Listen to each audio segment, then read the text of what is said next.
ತಿರುಪತಿ ಲಡ್ಡು ಪ್ರಸಾರದಲ್ಲಿ 250 ಕೋಟಿ ರು ಮೌಲ್ಯದ ಕಲಬೆರಕೆ ತುಪ್ಪ ಹಗರಣ.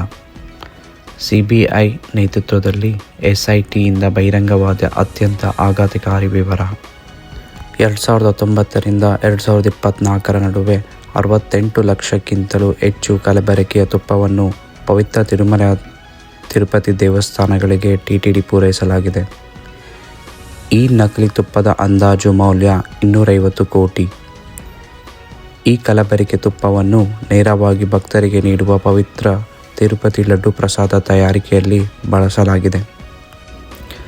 ಮುಖ್ಯ ತುಪ್ಪ ಪೂರೈಕೆದಾರರಾದ ಉತ್ತರಾಖಂಡದ ಭೋಲು ಬಾಬಾ ಅಗ್ರಿಕಲ್ ಡೈರಿಯು 5 ವರ್ಷಗಳಲ್ಲಿ 1 ಹನಿ ಹಾಲು ಅಥವಾ ಬೆಣ್ಣೆಯನ್ನು ಸಹ ಖರೀದಿಸಿಲ್ಲ. ಇದು ಕೇವಲ ಪಾಮ್ ಆಯಿಲ್, ಕರ್ನಲ್ ಆಯಿಲ್, ಪ್ರಾಣಿಗಳ ಕೊಬ್ಬು, ಮೀನಿನ ಎಣ್ಣೆ ಮತ್ತು ಕೈಗಾರಿಕಾ ರಾಸಾಯನಿಕಗಳಿಂದ ನಕಲಿ ತುಪ್ಪ ತಯಾರಿಸುತ್ತಿದ್ದ ಶೆಲ್ ಘಟಕವಾಗಿತ್ತು. ಪ್ಲೀಸ್ ಫಾಲೋ ಓಪನ್ ಸೋರ್ಸ್ ಮಗ ಫಾರ್ ಲೇಟೆಸ್ಟ್ ಅಪ್ಡೇಟ್ಸ್. ಥ್ಯಾಂಕ್ಸ್.